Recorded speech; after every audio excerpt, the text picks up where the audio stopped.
한마음 선언을 창건하신 대행선사께서는 수없이 많은 법문을 통해 내면의 자성부를 찾아가는 길에 대해 일러주셨습니다. 특히 스님은 공부하면서 일어나는 의정에 대해 질문을 받고 함께 답을 찾아가는 시간을 매우 중요하게 여기셨죠. 질문을 하십시오. 되는 거든지 안 되는 거든지 질문하시기 바랍니다. 여러분 여기서 수없이 오고 가고 공부들을 하셨는데 여러분들이 질문하시기 이전에 내가 먼저 질문을 해야 할까요? 여러분들이 질문을 해야 할까요? 부처님께서는 남녀를 막론해놓고 애들이고 어른이고 그 차원에 따라서 대기설법을 하셨지만은 우리도 될 수 있으면 그렇게 하기 위해서 어떤 죄는 동문서답처럼 여러분들한테 던지기도 합니다.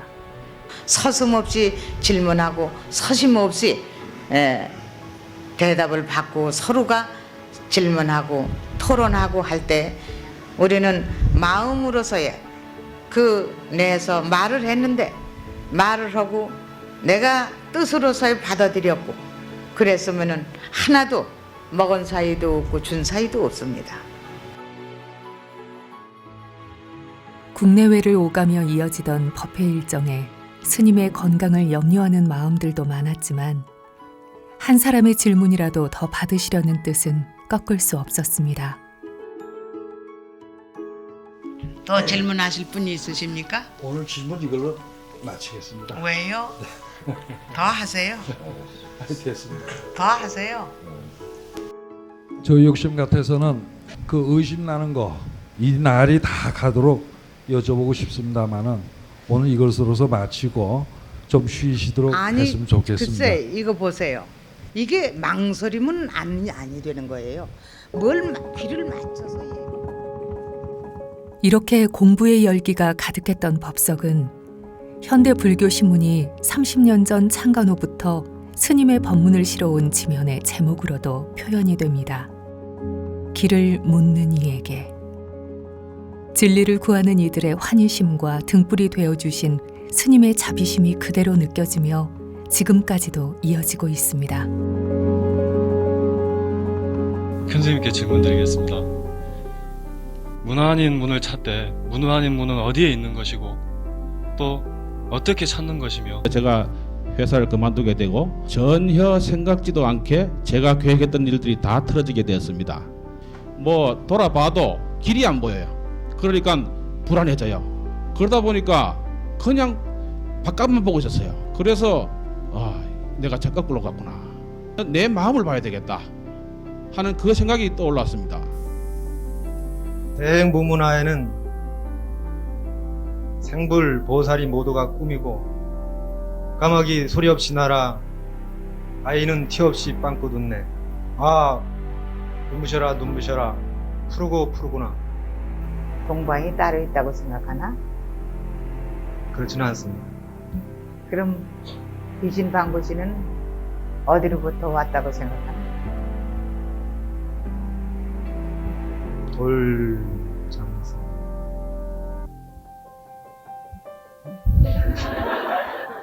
까마귀.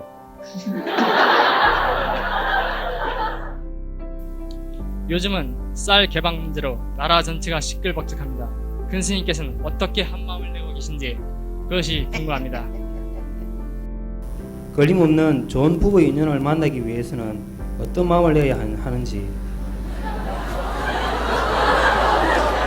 요즘 거울을 보면은 머리카락이 많이 빠져가지고 이거 장가가는데 영향이 있지 않을까 약간 신경이 쓰여서요. 한번 맡겨보자. 관해 보면 다시 나는 도리가 있지 않을까 이렇게 생각이 되는데 큰 스님 의견은 어떠십니까? 태어나서 수일 내에 예방 접종을 하면 오히려 부작용이 생길 가능성이 높지 않을까 생각이 들어 질문을 올립니다. 입력한 대로 출력이 된다. 그 말씀을 듣고 이왕 입력하려고 하면 크게 입력해갖고 크게 출력하겠다는 이런 생각도 들었습니다. 그래서 저는 건방진지 모르지만은 이 생 몸 받기 전에 꼭 큰 스님과 같은 사람이 되겠다라는 입력을 했는데요.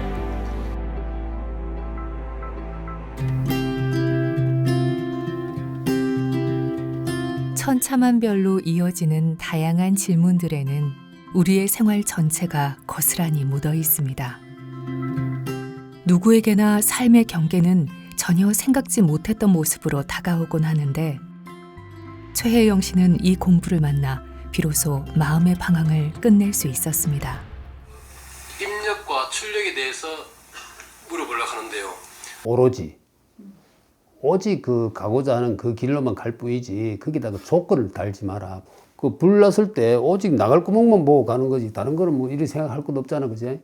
그렇듯이 이게 이제 부산 가려고 하면 오로지 부산 쪽으로만 갈 뿐이지 거기에 대해서 이런저런 걸 붙이지 않는다. 그래서 오로지라는 것이 제가 이렇게 이 공부에서 상당히 그 중요하구나.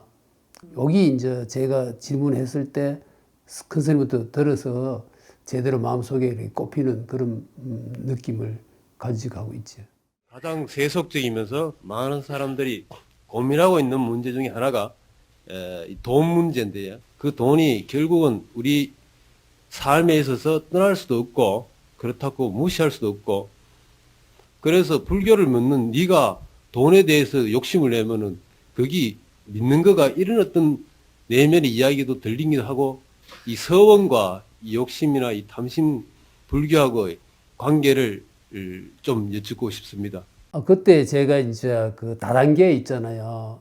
다단계에 그게 좀 빠져갖고 그때 이제 돈이 있어야 자유가 생긴다 이랬고 주변에서 만 그런 이제 분위기가 있어서 이거 참 그 괴로운 거예요. 이거 뭐 공부도 해야 되고 돈도 이거 벌어야 된다 이런 생각 때문에 머리가 좀 복잡했거든요.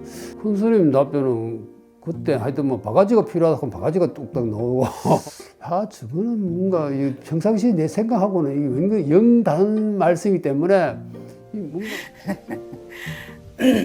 우리 여러분들이 같이 살고 있지만 돈이 없으면 참 궁금하고 괴롭고 그렇죠.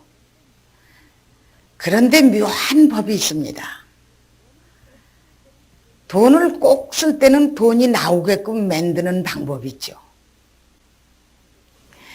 남한테 꾸러가지 않고 돈을 쌓아놓지 않고도 내가 어느 거든지 내 거 아님이 없이 내가 쓸 때 되면 딱 나오게끔 말입니다.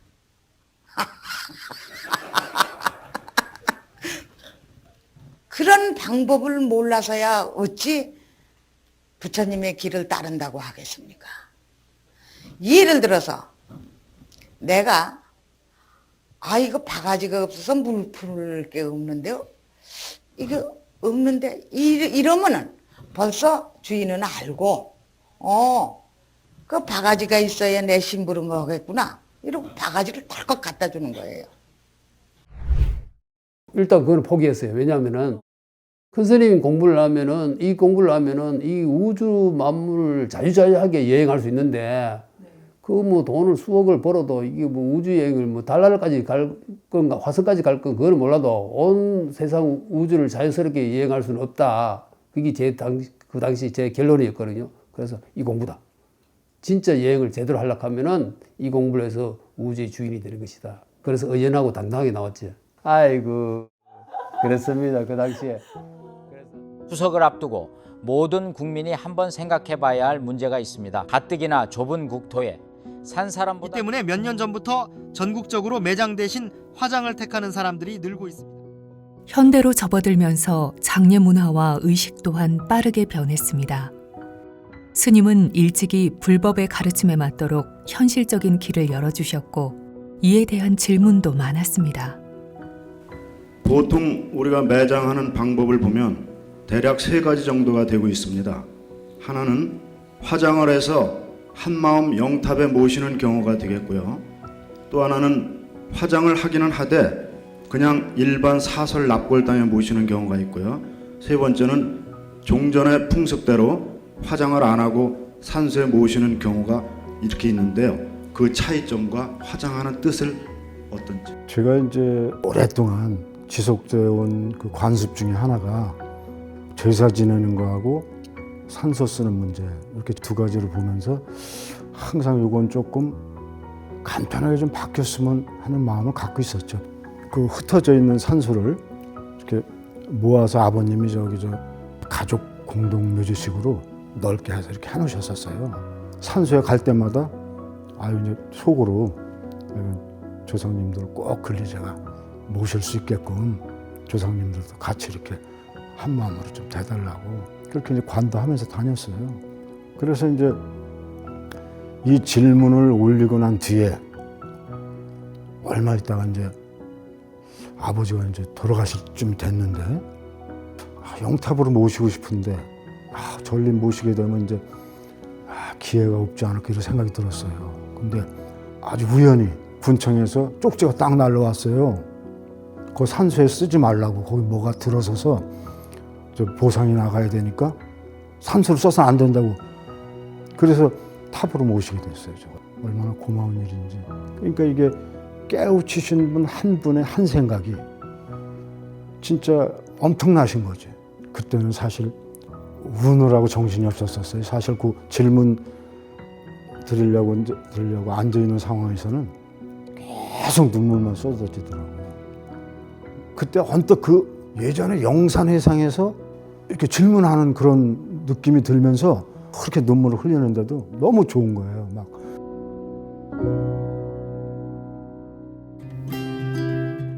그러면 스님께서 다 노라고 그랬으면서 무슨 질문을 하렵니까? 이러신다면 내 한마디 해드리죠. 우리 도반들끼리 모이면은 신란하게 문짝이 들어왔다 나갔다 허리만큼 신란하게 법을 구하는 데는 서로 문답을 청하고 또는 토론을 하고 이래야만 합니다. 왜냐하면은 이 사람이 이렇게 말하고 저 사람이 저렇게 말하고 하는 데서 이렇게 행하고 저렇게 행하는 데서 바로 채로 걸려서 내가 내 거를 만드는 수도 많습니다. 그리고 물리가 터지는 수가 많고 지혜가 생기는 수가 많습니다. 채가 없기 때문에 서로가 자력과 전력과 이 모든 광력이 입력과 통신력이 충만하게 있기 때문에 서로가 말을 했으면 그쪽에서 먹고 그쪽에서 말을 했으면 이쪽에서 먹는 것입니다. 이 모두가 묘법이죠. 이 묘법이 어디에 있습니까? 우리들 가운데 살아나가는 데에 있지 않습니까? 찰나의 생활이 길이며 넣어나가 있는 생활이 바로 이 진리니라.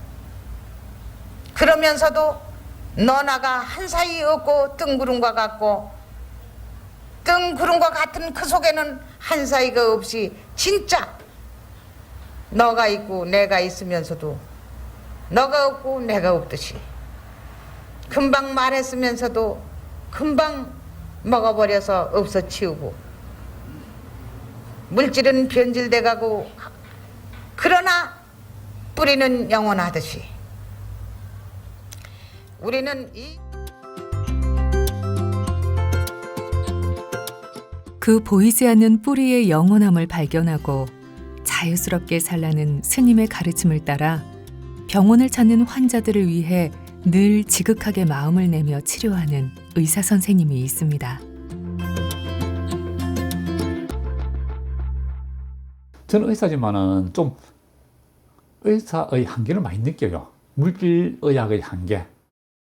내가 그 아픈 사람 치료해주기 위해서 의사가 되고 싶었는데 막상 의사가 되고 나니까 제가 해줄 수 있는 게 별로 없었어요. 정말 실망스러웠었어요. 할 수 있는 게 한 20-30%밖에 안 되는 그런 느낌이었어요. 지금 우리 불교에서는 큰 스님 말씀대로 하면은 유전성, 연계성, 인과, 업보, 세균성 이 5가지인데 이게 확실한 것 같아요. 근데 이거는 눈에 보이지 않는 원인인데 여기에 대한 대처가 안 되니까 서양의학은 항상 껍데기만 잡고 가는 그런 느낌이었습니다. 근데 그런 상황에서 큰 스님의 이런 그 과정을 보니까 너무나 감동스러워서 확신을 가지게 된 거지. 위 내시경 검사를 할 때에 항상 관하고 합니다. 주인공, 당신이 하는 거지. 나는 심부름만 할 테니 환자가 편안했으면 하고 관하고 검사를 합니다. 며칠 전에 위 내시경 검사를 할 때에 부역질이 잘 나오는 환자여서 검사하기 전에 또 관했습니다. 이번에는 관할 때에 좀 더 깊이 관해지며 제가 뒤로 쑥 빠지며 간절해지는 순간 마음이 환자와 통함을 느꼈습니다. 이 순간부터 환자는 편안하게 내시경 검사를 받았습니다. 1999년 정도였는데 그때부터는 일반 내시경 시대였는데 수면 내시경으로 바뀌게 되었습니다. 근데 그걸 하기 위해서 나도 기계를 새로 사고 준비를 다 해놔놓고 큰 스님께 친견하러 올라가서 큰 스님께 말씀드렸습니다. 스님, 이제부터 제가 내일부터 수면 내시경을 하겠습니다 하니까 큰 스님께서 그냥 해 이러셨습니다. 그래서 제가 놀래가지고 예? 사실은 수면 내시경을 안 하면 시대에 뒤떨어지는 의사가 되거든요.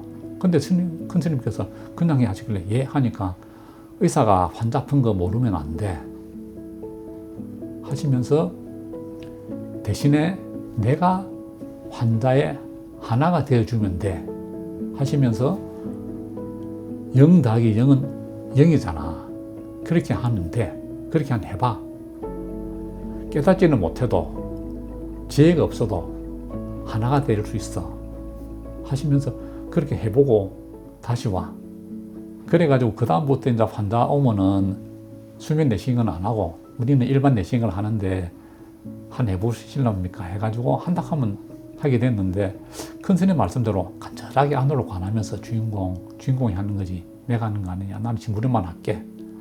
요리하면서 관하게 하면 환자는 참 편하게 잘 됐어요. 그래서 내한테 받은 수면 내시경 말고 일반 내시경 받은 환자들은 아이고 수면 내시경 안 해도 되겠네 하면서 내 편도 조금 생겼습니다.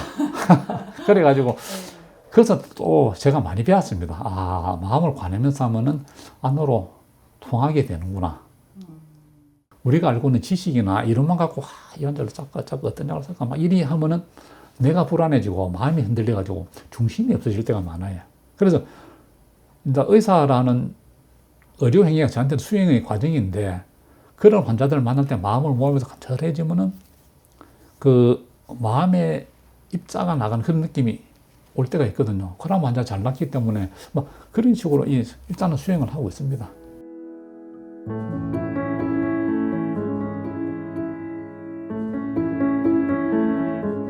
한편 교통사고로 인해 죽음의 문턱까지 갔다가 기적적으로 돌아온 정분선 씨. 그는 모든 것이 자기의 불성인 주인공을 알게 해주신 스님의 은덕이라고 믿었습니다.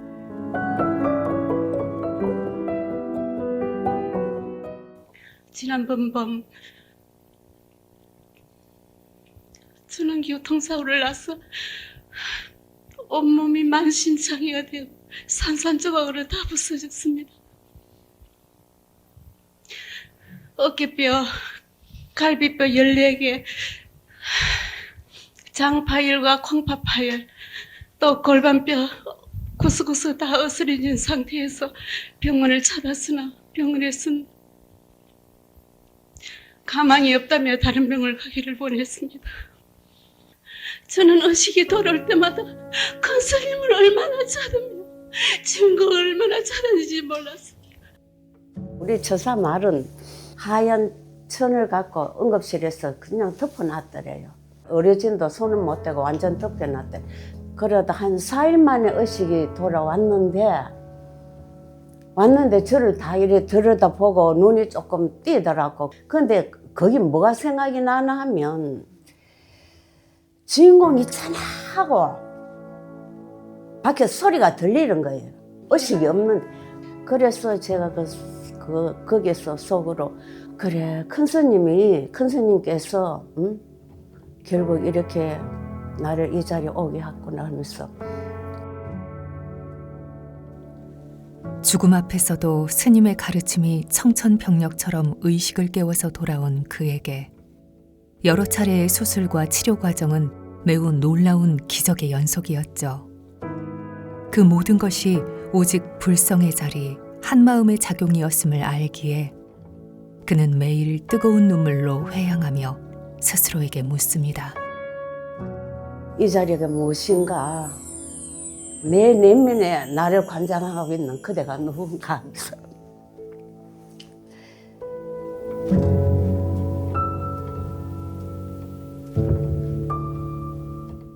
큰 스님께서 말씀하시는 잠재 능력, 불성의 능력, 그게 숨어 있기 때문에 그게 어떻게 꼽혀지는가는 사람마다 다 다른 것 같아요. 말기 간경화증 환자인데 아이고 이제 희망 없습니다. 돌아가세요 하고 집으로 보냈는데 3달이 딱 살아서 걸어서 돌아왔어요. 그런 환자들이 몇 명이 있거든요. 뭐 의사들이 볼 때는 이거는 끝이다, 답이 없다 했는데 걸어서 온 환자들이 애복 있어요.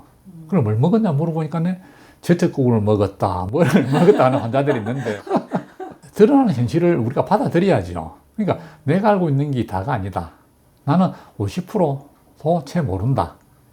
그 인정이 되니까 이제 여러 가지 섭렵을 해야 되지. 섭렵을 하다 보니까 제일 높은 경지가 큰 스님의 가르침인 것 같습니다.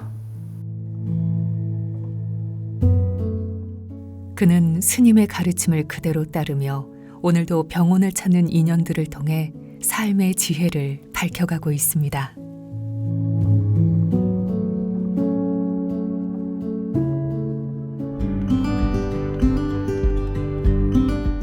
스님의 열반 이후 14번째 맞이하는 봄. 하루가 다르게 발전하는 시대에 우리의 마음은 얼마나 편안해졌는지, 스님께 직접 질문을 드릴 수 있다면 무엇을 여쭙고 싶은지 도량 곳곳에서 만난 이들에게서 들어보았습니다.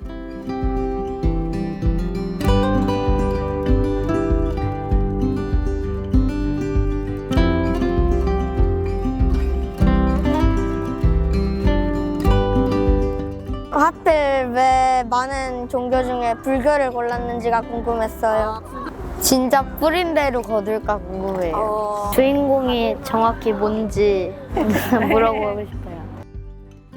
스님은 어린이나 젊은 세대의 질문에도 가벼이 여기는 법이 없으셨고 한결같은 가르침으로 마음의 씨앗에 물을 주셨는데요.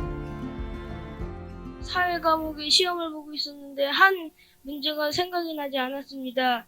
그래서 주인공 이건 내가 풀어 하고 마음속으로 윽박질렀는데 금방 생각이 나서 자기도 모르게 그냥 주먹이 쥐어지고 책상을 내리쳐서 선생님께 주의를 들었던 적이 있습니다.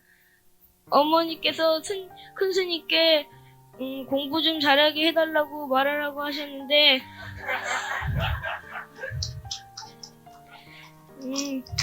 주인공이 있는데 뭐하러 말하느냐고 말해보기도 했습니다. 이것이 참된 공부인가요? 또 주인공을 몇 마디 짧은 말로 쉽게 말하면 무엇이라고 말할 수 있는지 또한 알고 싶습니다. 야, 참. 그건 넌 어떻게 그렇게 영리하게 말을 잘하냐?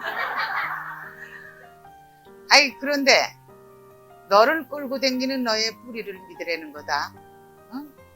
그리고 또 너의 겉눈으로 보는 거, 겉귀로 듣는 거 이런 거를 말하는 게 아니고 너를 끌고 다니는 진짜 너 영원한 친구가 있어, 너한테. 그 뿌리가 바로 그거야. 태초에 아무것도 없었을 때요.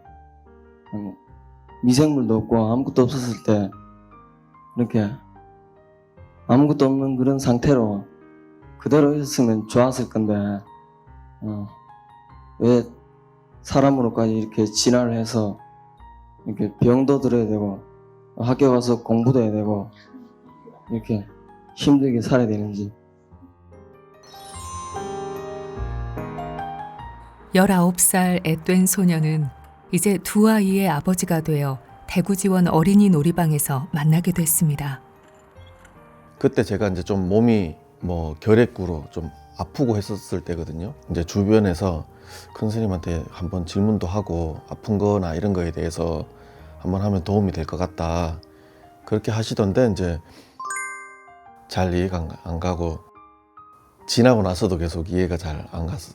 왜 나는 이게 궁금해서 이걸 물었는데 왜 다른 답변을 해주시지? 살다가 보면 또 생각나고 이제 어디로 가고 있지? 이러면서 이제 그런 생각이 들 때마다 이제 계속 찾아보고 그랬었어요. 어떨 때는 이런 질문을 했는데 저런 대답을 해주실 때가 있어요. 그래서 저게 맞나? 무슨 말이지 싶을 때도 있는데 가서 곰곰이 생각해 보면 그냥 자기가 느껴지는 게 있거든요. 그리고 그때 질문할 때 큰 스님 뵈면 그 에너지가 있어요. 그러니까 뭐 질문하고 뭘 들었는지는 모르겠는데 갔다 오면 뭔가 마음이 정화되는 느낌, 이제 그런 것들이 있어서 답변도 해주시지만 에너지를 같이 주시죠. 그래서 자기도 모르게 얻어가는 게 참 많지 않았을까. 그래서 혜심 스님은 청년 시절 가졌던 의정을 풀기 위해 질문을 올린 후 그 에너지를 느끼고 출가를 발심했습니다. 출가하려고 마음은 갖고 있었는데 큰 스님 뵙고 이제 말씀을 들으니까 그 에너지를 받아서 그런지 더 좀 확신이 생겼던 것 같아요. 제주도 청년회 창립 멤버예요. 4명이 창립 멤버로서 활동을 했는데 그 멤버들이 다 지금 출가를 했거든요. 한 가지 더 질문해도 되겠습니까? 그래, 많이 해. 저기요, 저희들이 지금 생각하기에는 이 마음도리를 만나가지고요, 죽어도 그 불바퀴나 물구덩이에 빠지지 않고 그냥 갈 수 있을 것 같다는 생각이 들거든요. 근데 지금 우리 마음도리를 만난 분들은 그렇게 갈 수 있는 건지 아니면은 그거야 물론이지. 이 사람 이걸 헛배워. 그때 스님께서 우리도 이제 살아 있을 때 앉은 자리에서 주인공 이렇게 불바퀴를 건너고 바닷물을 이렇게 빠지지 않고 건널 수 있어야만이 살아 있을 때. 그래, 살아있을 때. 살아있을 때 강도 없고 벽도 없고 벗장도 없고 문도 없고 이 마음이라는 건 문을 찾아다니지 않아. 알겠어요? 제가 생각하면 지금도 그때 이제 저희 청년회 시절이 제일 이렇게 생각이 나고 그렇게 열정적인 때는 별로 없었던 것 같아요. 그래서 퇴근하면 바로 절로 그냥 뛰어가서 도반들과 밤새면서 공부 이야기를 하고 그렇게 하면서도 지칠 줄 몰랐던 그때가 참 좋았는데 어쨌든 큰 스님 색시는 안 계시지만 그 가르침은 늘 또 곁에 있고 또 자기 내면으로 들어가면 또 큰 스님과 같이 또 한 자리 할 수 있으니까 그래서 지금 굉장히 이렇게 우리가 어려운 시기를 살고 있는데 어떤 어려움이 있더라도 절대로 포기하지 말고 절대로 물러서지 말고 밀고 나갈 수 있었으면 좋지 않을까. 그래서 우리가 무슨 복에 우리 큰쌤 회상에서 이런 공부를 만났는데 그냥 갈 수 없잖아요. 그래서 그래 이렇게 만난 김에 올 한 생은 이 공부에 한번 올인해 보면 어떨까. 공부에 더 큰 욕심이 생긴다면 절에 들어오시면 언제든지 환영하니까 언제든지 찾아오세요. 자성과 불성과 들이든가 아니거든. 그렇다면은 모든 걸 감사하게 놓고 믿어야 돼. 첫째 믿고 두 번째 믿었으면 거기다가 맡겨라. 맡겨놔라. 좋은 일이 생기면 감사하게 놔라. 안 된 일이 생기면 바로 안 되는 것도 거기서 하는 일이니까 거기에다가 맡겨놔라. 그리고 그 믿었으면 물러서지 말아라. 의징이 나면 의징이 나는 대로 거기 놔라. 놓고 또 의징이 나면 또 놔라. 의징이 났을 때 의징이 나면 또 딴 의징이 생기길래 그 의징 먼저 죄했던 건 놔라. 모든 걸 놓고 돌아간다.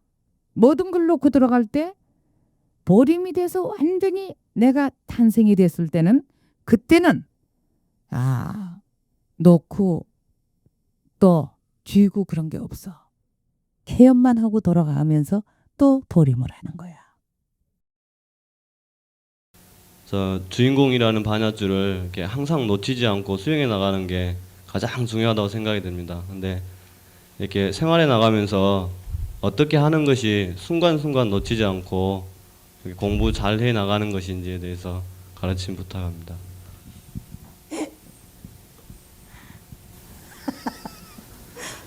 안 놓치고 안 놓치고가 어딨나. 아니 자나 깨나 그냥 자기 주인공 그냥 주인공이지. 놓칠 게 어딨어. 그거는 사람의 얕은 생각이야. 생각일 뿐이야. 놓쳤다 안 놓쳤다 이러는 생각일 뿐이라고. 그냥 본래 그냥 나를 이끌어가고 그냥 죽창 있어. 그렇게 말씀해 주셨는데도 불구하고 제 나름대로는 공부하는 게 그거다고만 생각을 했었죠. 근데 이 정기법회나 법형제법회를 한번 갔다가 내려가면 그렇게 막 열심히 놓던 그런 마음들이 다 없어져요. 그리고 뭔가 이렇게 그 마음도 편안하고 뭔가를 열심히 안 해도 그냥 편안해서 좋은 상태.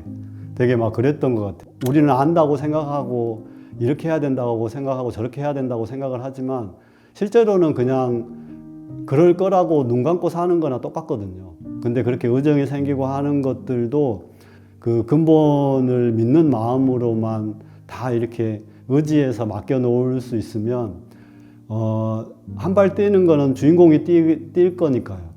보이지 않는 데서 해결하고 돌게끔 하는 거는 마음의 허공길이죠. 그냥 그 발이 우리한테는 보이지는 않지만 분명히 그렇게 띄워주니까요. 그러면 우리는 뭐 그냥 현실에 사는 사람은 현실에 또 맞게끔 또 그렇게 해가는 거죠. 이제 출가하고 그 공부를 이 도량에서 하면서 큰 스님께 이렇게 인사드리고 말씀드리고 하면 저보다 저를 더 잘 아시고 저보다 저를 훨씬 더 많이 사랑하시고 그리고 내가 알고 있는 나보다 내 길을 훨씬 더 잘 아시니까요. 그러면서도 그게 그냥 말이 아니라 그 뭐라 그럴까 분위기로 그렇게 심어주시니까요. 한 번씩 이제 그런 거를 느끼게 되면 큰 스님에 대한 향심도 물론 생기지만 아 정말로 이렇게 나를 찾는 공부가 이런 거구나 그랬던 것 같아요. 그리고 그런 스승님에게서 청구 스님이 받은 반야줄은 수행의 시작이자 끝이기도 한 가르침으로 아주 간단했습니다. 언젠가 한번 이제 큰 스님께 무슨 질문을 드렸었는데 큰 스님께서 그러시더라고요. 뭐냐면 내가 곧 불성이니까 나는 그 불성을 믿고 의지하고 그 불성은 너를 리드해. 간단해. 그러셨어요.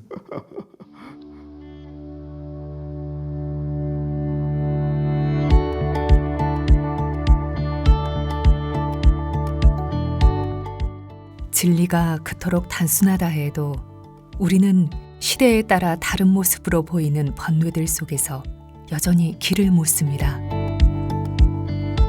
사회생활을 할 때 내려놓기만 하다 보니까 이렇게 살아도 되는 건가? 나 먹고 사는데 문제 없는 거 맞나? 나 나중에 노후는? 막 약간 이런 걱정들. 어떻게 하면 좋은 인연을 만날 수 있는지? 저는 요즘 일하면서 AI를 많이 활용을 하고 있는데요. 인간들이 하던 것들을 많이 대체를 하고 있는데 그런 부분들은 또 저희가 어떻게 받아들이고 해나가야 되는지. 우리가 어떤 습으로 인해서 습관이 고쳐지지가 않고 계속 이렇게 고통스럽고 왜 그런지도 알고 있는데 여전히 이제 벗어나지를 못한다는 게 답답해서.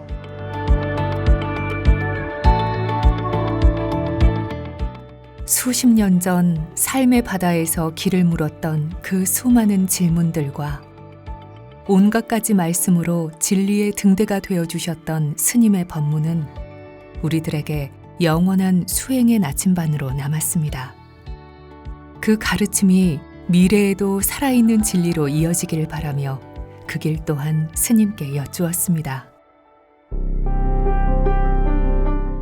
저희들은 큰 스님께서 항상 저희들과 마음으로 한자리 하고 계신다고 믿고 있습니다.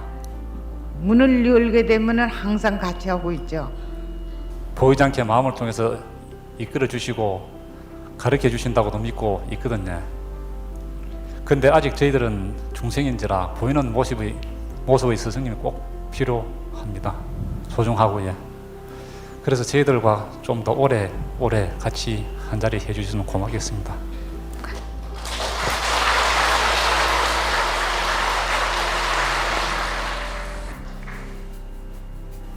그렇게 안 해도 우리가 이 음파가 말입니다. 마음의 음파가 말도 없고 소리도 없지만 그렇게 전체에 돌아간다는 거를요.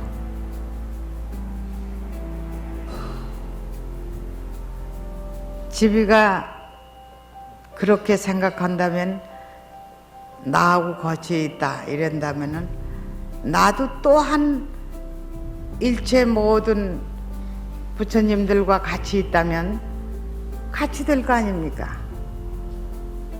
그러니 온 우주 바다가 다 한 바다가 될 거 아닙니까? 그런데 그 한 바다가 즉 말하자면 쓰레기가 한 바다냐? 그럼 부처님 보배가 한 바다냐? 그것도 한 생각에 달려 있는 거죠. 하여튼 그렇게 생각하신다면은 영원히 놓치지 않으실 겁니다.